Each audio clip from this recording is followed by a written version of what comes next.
The Town in the Library in the Town in the Library by Nesbit. Rosamund and Fabian were left alone in the library. You may not believe this, but I advise you to believe everything I tell you because it is true. Truth is stranger than storybooks, and when you grow up, you will hear people say this till you grow quite sick of listening to them. You will then want to write the strangest story that ever was, just to show that some stories can be stranger than truth. Mother was obliged to leave the children alone because nurse was ill with measles, which seems a babyish thing for a grown-up nurse to have, but it is quite true. If I had wanted to make up anything, I could have said she was ill of a broken heart or a brain fever, which always happens in books. But I wish to speak the truth even if it sounds silly. And it was measles. Mother could not stay with the children because it was Christmas Eve, and on that day a lot of poor old people came up to get their Christmas presents, tea and snuff, and flannel petticoats, and warm capes, and boxes of needles and cottons and things like that. Generally, the children helped to give out the presents, but this year Mother was afraid they might be going to have measles themselves.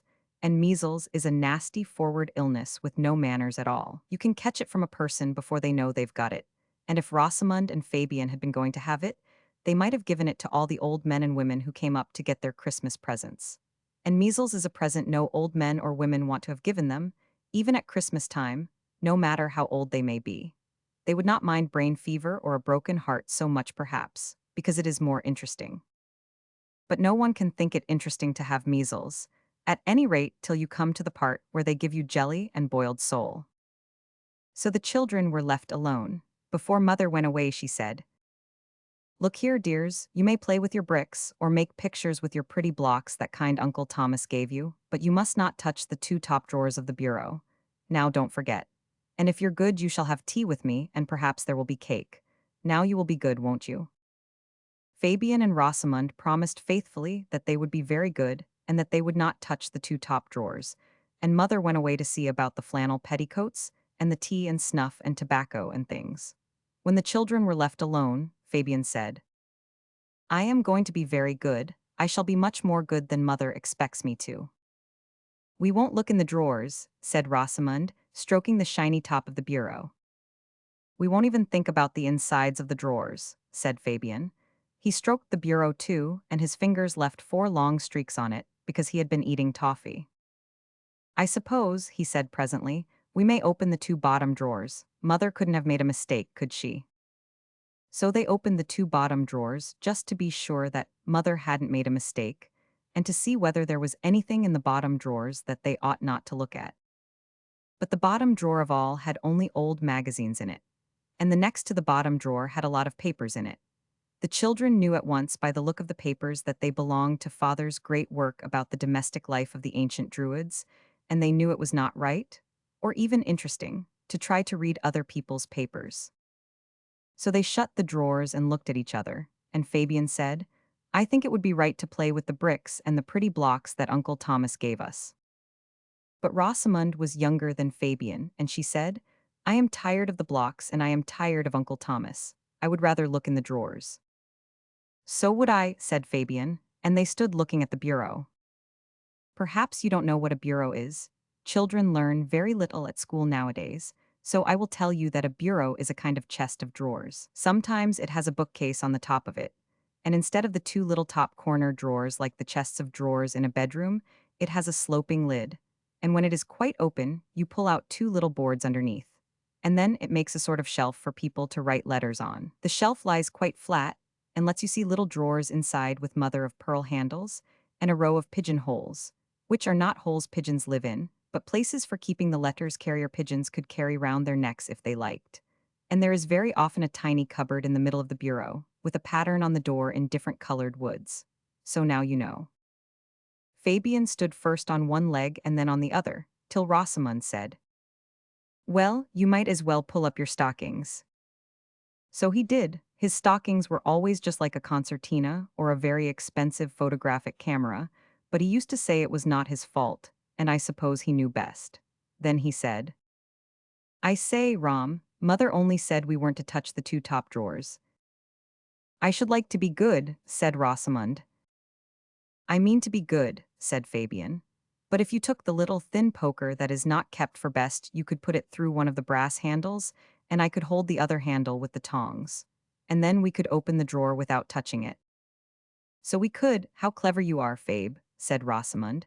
And she admired her brother very much. So they took the poker and the tongs. The front of the bureau got a little scratched, but the top drawer came open, and there they saw two boxes with glass tops and narrow gold paper going all round.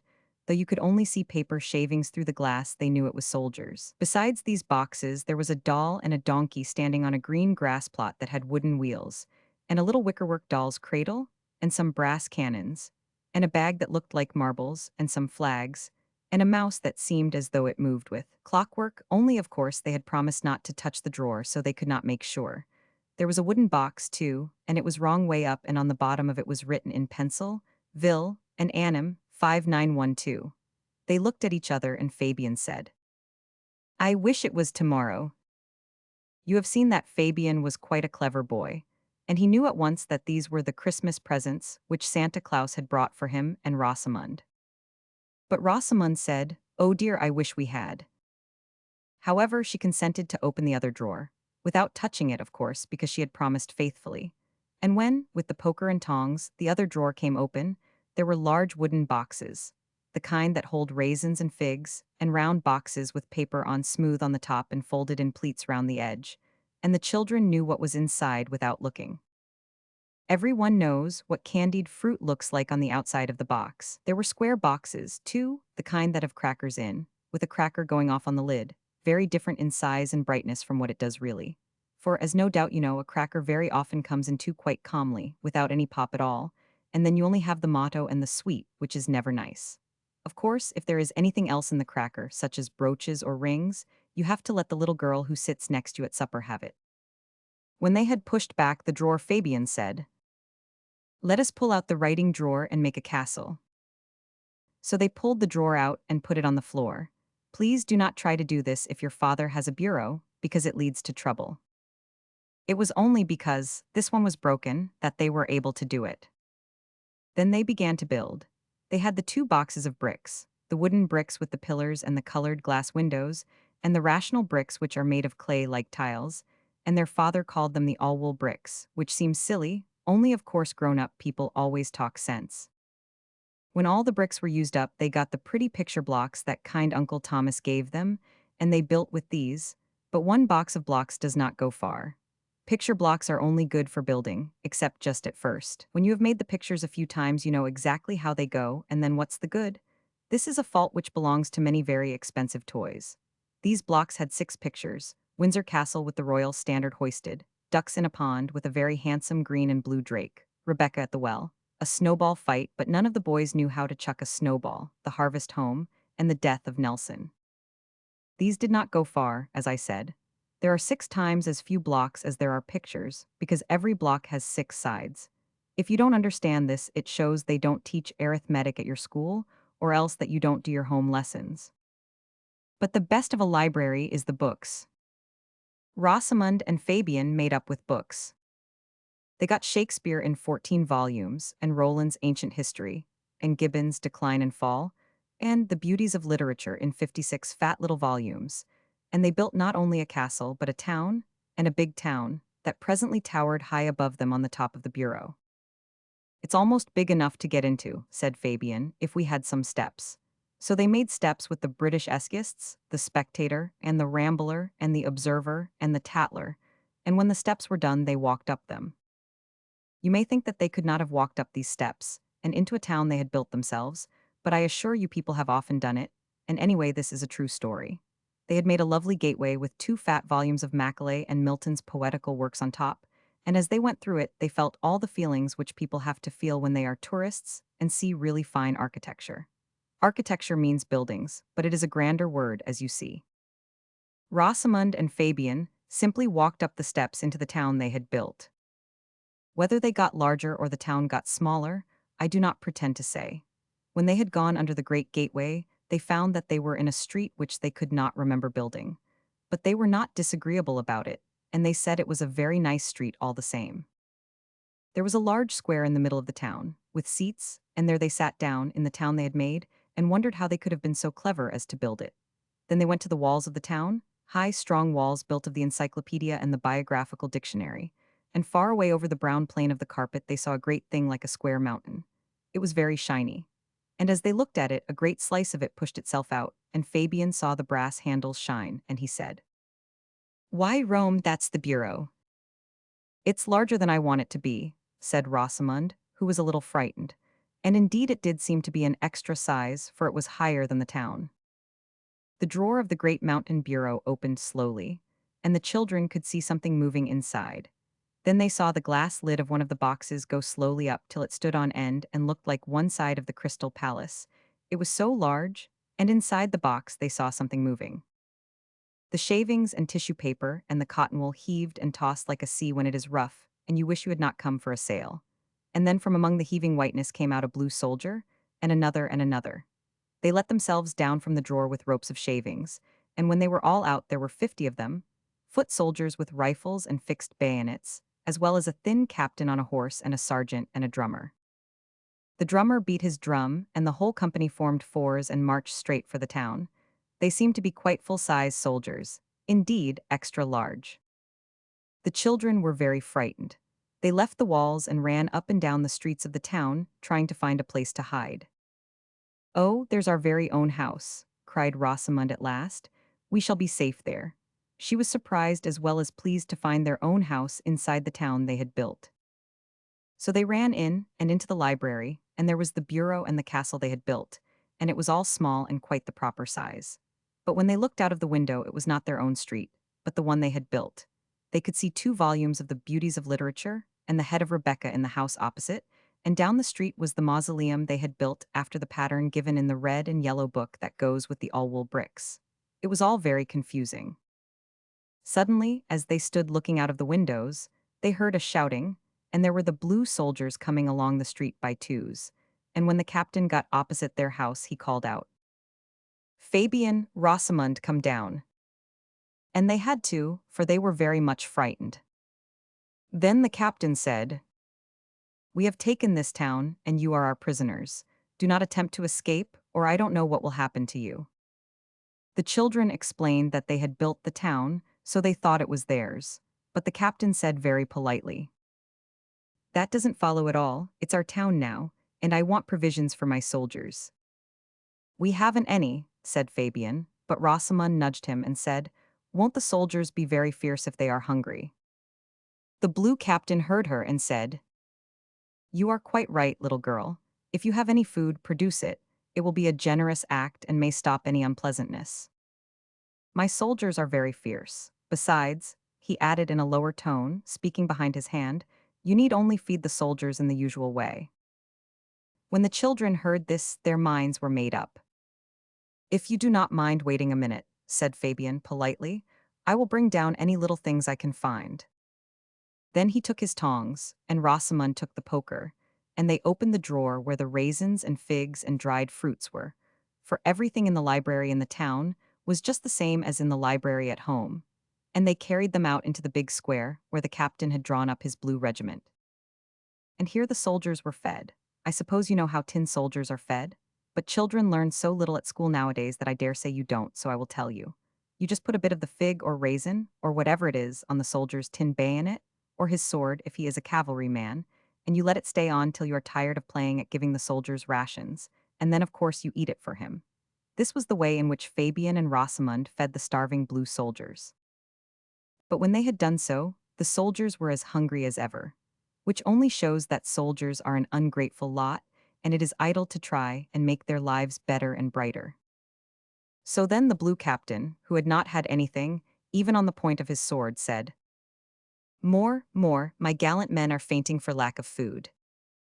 So there was nothing for it but to bring out the candied fruits, and to feed the soldiers with them. So Fabian and Rosamund stuck bits of candied apricot and fig and pear and cherry and beetroot on the tops of the soldiers' bayonets, and when every soldier had a piece, they put a fat candied cherry on the officer's sword.